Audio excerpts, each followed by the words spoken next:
बाजो मुरली मनोहर नंद लाला, भज गिरिधर गोविंद गोपाला, भज गिरिधर गोविंद गोपाला, भजो मुरली मनोहर नंद लाला, भजो मुरली मनोहर नंद लाला, भज गिरिधर गोविंद गोपाला, भज गिरिधर गोविंद गोपाला, भजो मुरली मनोहर नंद लाला, भजो मुरली मनोहर नंद लाला, भज गिरिधर गोविंद गोपाला,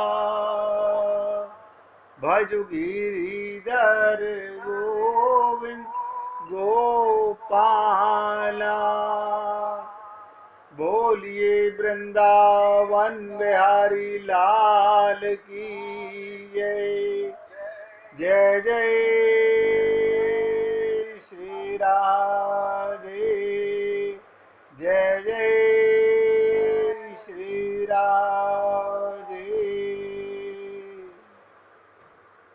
सभी भक्तों से निवेदन, बहुत एकाग्रचित होकर सत्संग के प्रत्येक शब्द को पूरी गहराई से हृदयंगम करने का प्रयत्न कीजिए। जो लाभ हमें मिलना चाहिए वो लाभ हमें नहीं मिल पा रहा है। समय पूरा दे रहे हैं लेकिन लाभ पूरा नहीं मिल पा रहा। उसका तात्पर्य क्या है? हमारी एकाग्रता में कमी है। अभी हम लोग पूरी तरह से अपने मन को समझा नहीं पा रहे हैं, ये डिसाइड नहीं कर पा रहे हैं कि मैं शरीर हूँ या मैं आत्मा हूँ। थ्योरेटिकल ज्ञान तो सबको हो गया, लेकिन प्रैक्टिकल ज्ञान, पूर्ण विश्वास, पूर्ण दृढ़ता वो अभी नहीं हुई। 4 दिन हो गए एक ही चर्चा करते करते। बहुत ध्यान से सुनिएगा।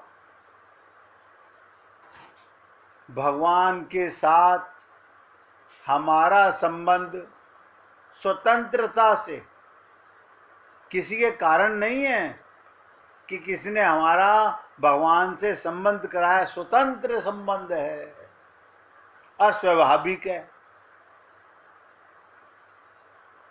पति पत्नी का संबंध तो दोनों माता पिता लड़के के लड़की के संबंध कराते हैं, लेकिन भगवान के साथ स्वाभाविक,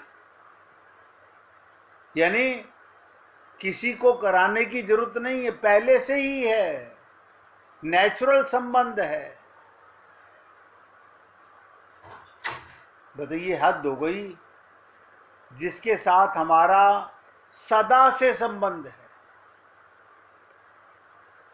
था, है और रहेगा। आपका संबंध भगवान के साथ था, भगवान के साथ है, भगवान के साथ रहेगा। तो बस मुश्किल क्या है? हमें अनुभव क्यों नहीं हो रहा? हम पानी में उतरते हैं, पानी की अनुभूति होती है। हवा में जाते हैं, हवा की अनुभूति होती है। अग्नि के पास जाते हैं, गर्मी की अनुभूति होती है। खुशबू के पास जाते हैं, खुशबू की अनुभूति होती है।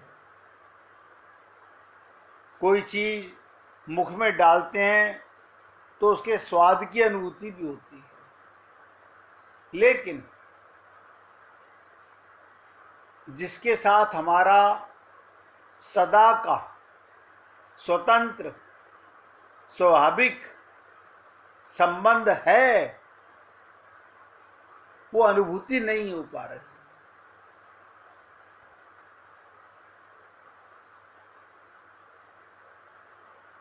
कारण क्या है?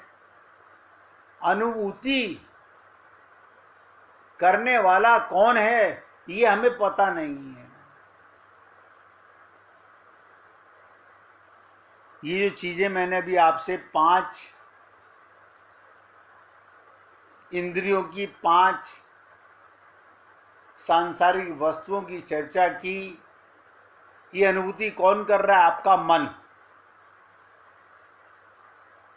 आप भोजन को देखो मत आंख से, ये रसगुल्ला है या समोसा है, लेकिन मुख में डालो, आपको लगता क्या है कि मेरा मुख अनुभव कर रहा है। मुख अनुभव नहीं करता, मुख के पीछे जो मन है वो अनुभव करता है। लेकिन हम यहीं तक रुक जाते हैं, मन बुद्धि तक। बहुत गहराई से समझने का विषय है। मन सारे विचारों का दृष्टा है।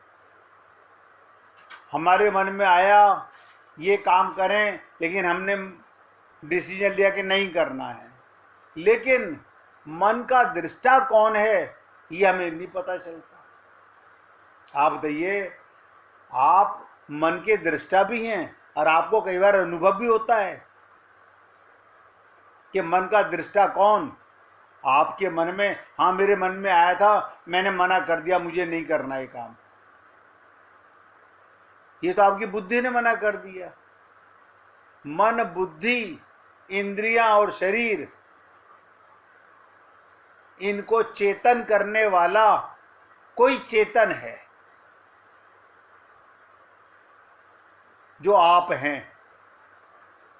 अब आप अपनी अनुभूति कैसे करेंगे? बहुत ध्यान से सुनिएगा।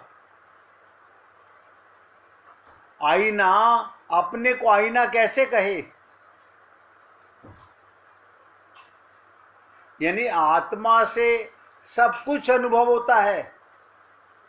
आत्मा ना हो, कोई शरीर, कोई आंख, कोई नासिका, कोई रसना, कोई कान कुछ अनुभव नहीं कर पाता। क्यों? मन बुद्धि नहीं कर सकते। अब मन बुद्धि चित्त को भी चेतन करने वाला कोई और था, जिसका हमें पता नहीं चला, पूरा जीवन लगे रहे हम।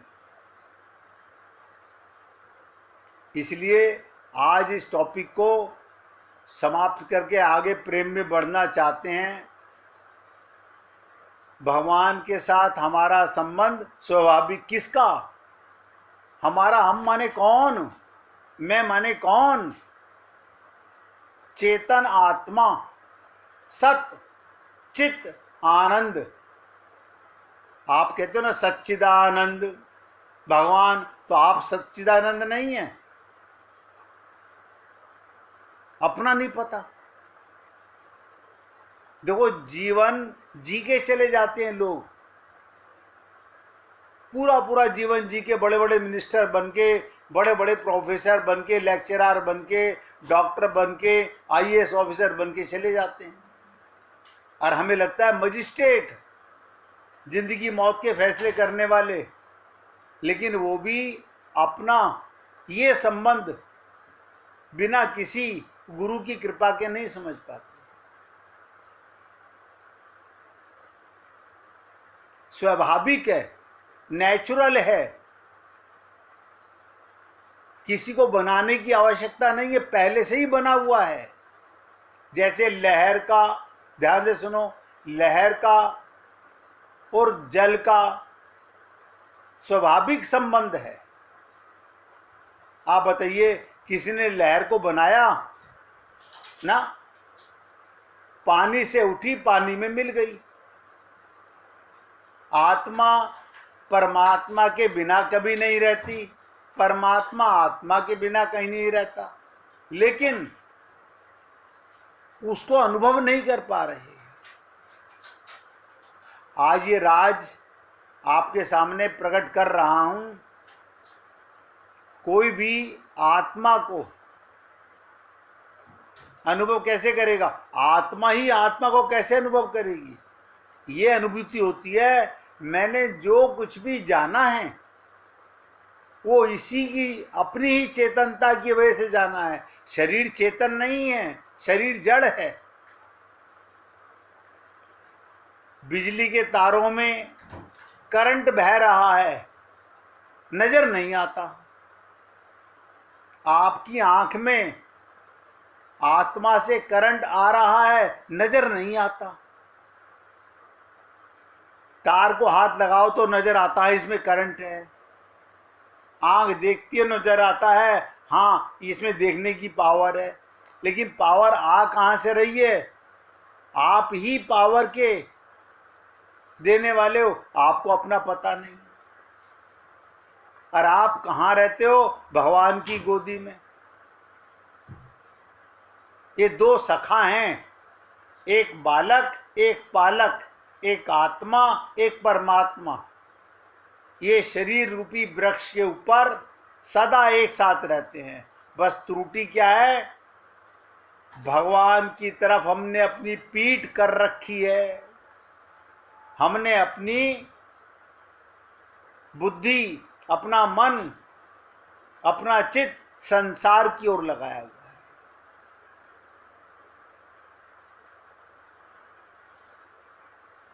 किसी को समझने में कष्ट हो, पूछ सकते हैं, क्योंकि नहीं पूछने का मतलब, मैं ऐसा मानता हूं कि आप सब विद्वान हैं, सब समझते हैं और समझ गए हैं। तो अब यहाँ पे एक बात खत्म हो गई, भगवान के साथ हमारा संबंध स्वाभाविक है। सांसारिक पदार्थों के साथ, नोट करो, सांसारिक पदार्थों के साथ हमारा संबंध स्वाभाविक नहीं है।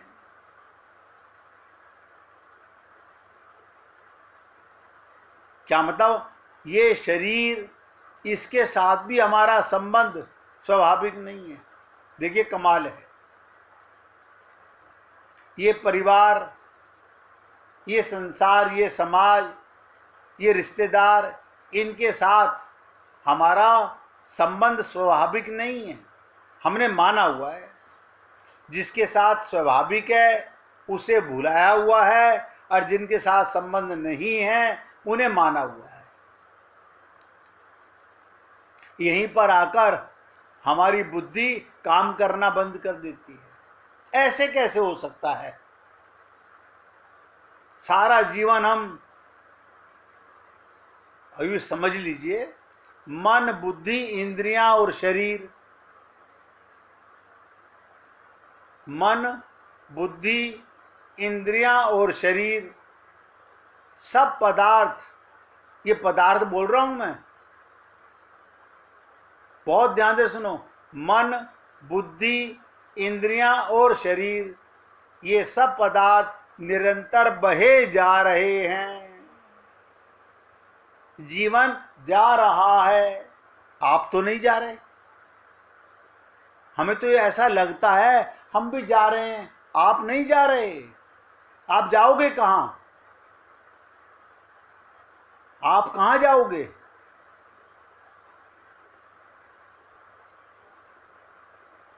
कितनी बार कहा गया, न माया मरी न मन मरा, और मरी मरी गए शरीर, आशा तृष्णा ना मरी, कह गए दास कबीर।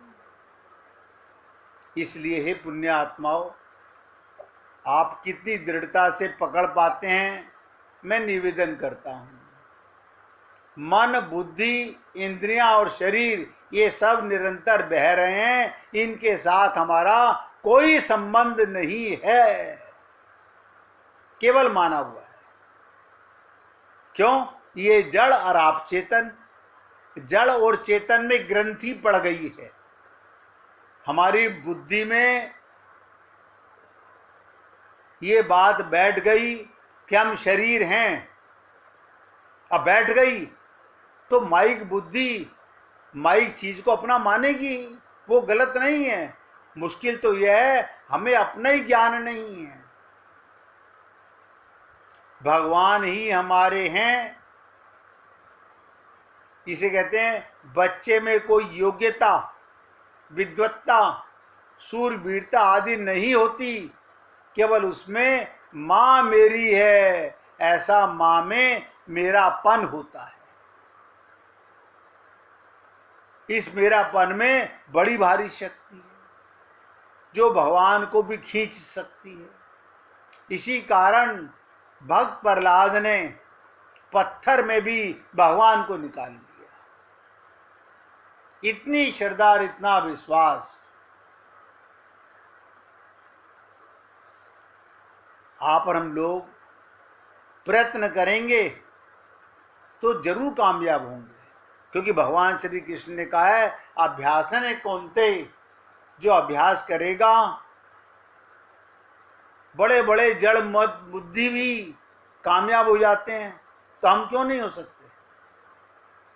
अब ध्यान से सुनिएगा, मैंने जिसको कहा जिससे आपका संबंध नहीं है, केवल माना हुआ है, उसको थोड़ा और क्लियर कर देता हूं ताकि आप और हम सबकी अनुभूति में आने लगे।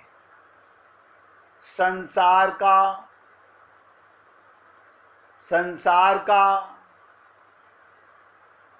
हमसे प्रतिक्षण वियोग हो रहा है।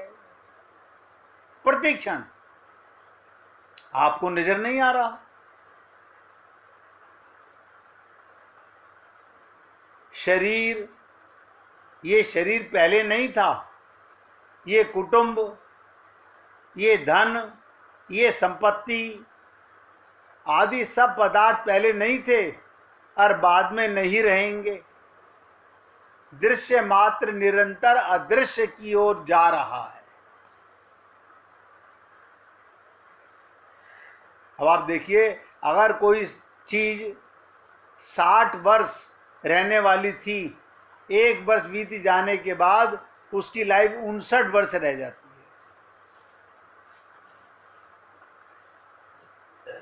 ये निरंतर नाश की ओर जा रहा है। हम नहीं रहने वाले सांसारिक पदार्थों को अपना मानते हैं और सदा रहने वाले परमात्मा को अपना नहीं मानते। भाई इतनी सी भूल है। इसी को कहते हैं संत महात्मा के जीवो अपनी भूल सुधारो। आज सुधार लो, आज कल्याण। इस जन्म में सुधार लो, इस जन्म में कल्याण। ये कल्याण क्या होता है? कल्याण का मतलब मृत्यु लोक में, संसार में, माया के संसार से बाहर, कुचक्र से बाहर निकल गए।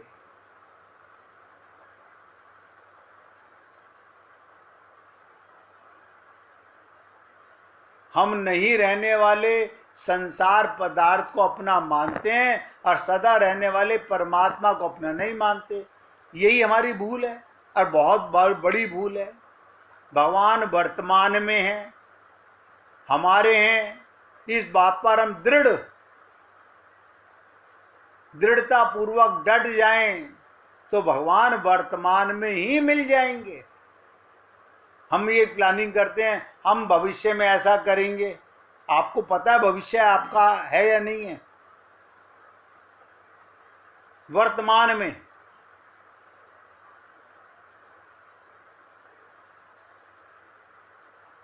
अपने भाव के अनुसार, चाहे आज भगवान को प्राप्त कर लो, चाहे भविष्य में, लेकिन भगवान जब भी मिलेंगे वर्तमान में ही मिलेंगे। मैंने ये 4-5 दिन के साथ आपके साथ चर्चा कर रहा था इसलिए कर रहा था कि किसी प्रकार हमारे मन में ये बातें घर कर जाएं। अब कितना हमने पकड़ी है, कितना हमने सुना है, कितना हमने अंदर आने दिया है, ये आपका अपना अनुभव है। तो बात चली यहाँ पर थी कि एक जीव ने पूछा, उद्धव ने पूछा, हे राधे, परमात्मा कैसे मिलेंगे? इस बात पर, इस प्रश्न पर ये सारी चीजें 4 दिन से चल रही थी।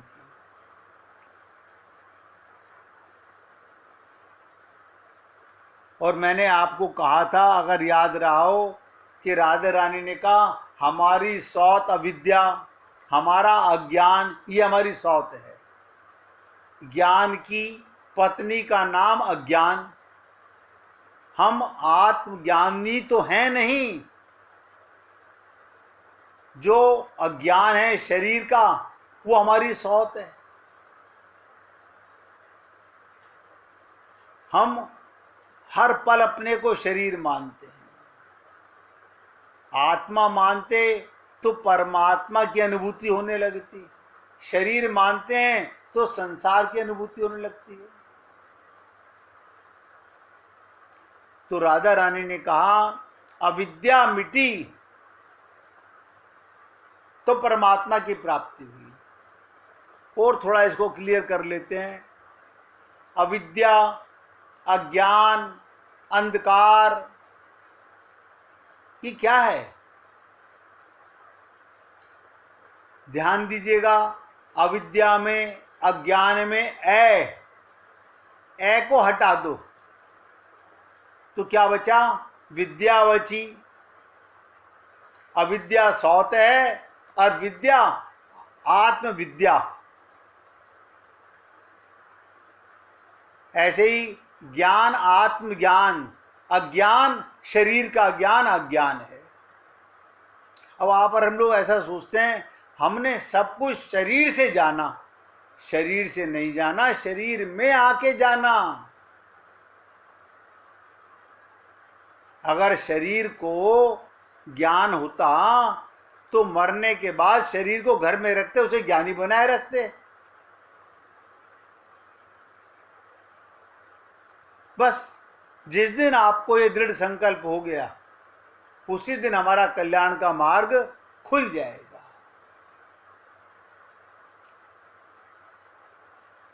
तो उद्धव जी ने फिर पूछा, ये बात कैसे मालूम पड़े देवी? तो महाविद्या, ब्रह्म विद्या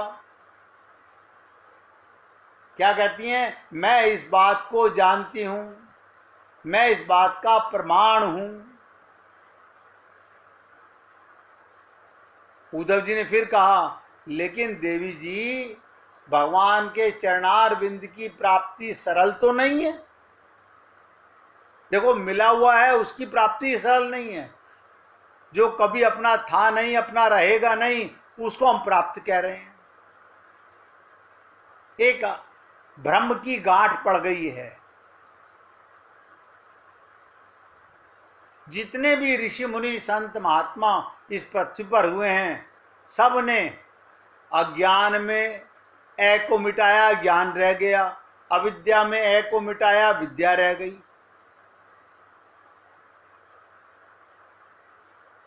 आत्मज्ञान हो गया।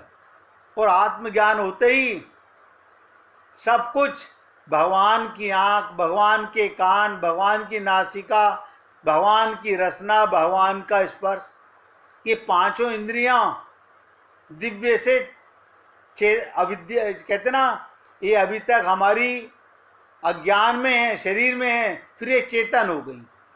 गोपियों को उनकी आगे जित देखूं तित श्याममयी है। फिर हमें भगवान की लीला नजर आने लगती है।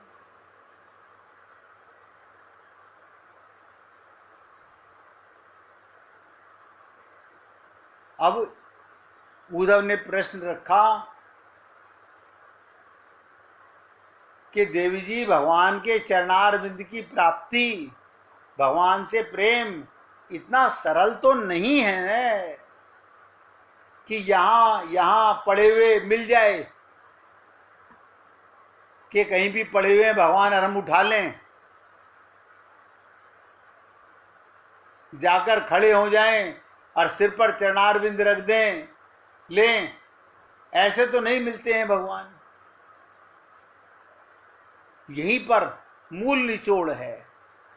इसलिए बहुत ध्यान से अपने मन को एकाग्र करके सुनिएगा तो समझ आने लगेगा। 1 मिनट पहले भगवान का कीर्तन करेंगे, फिर राधा रानी के मुखार बिंद से निकलने वाले श्रीमद् भागवत महापुराण के श्लोकों का भावार्थ समझने का प्रयत्न करेंगे।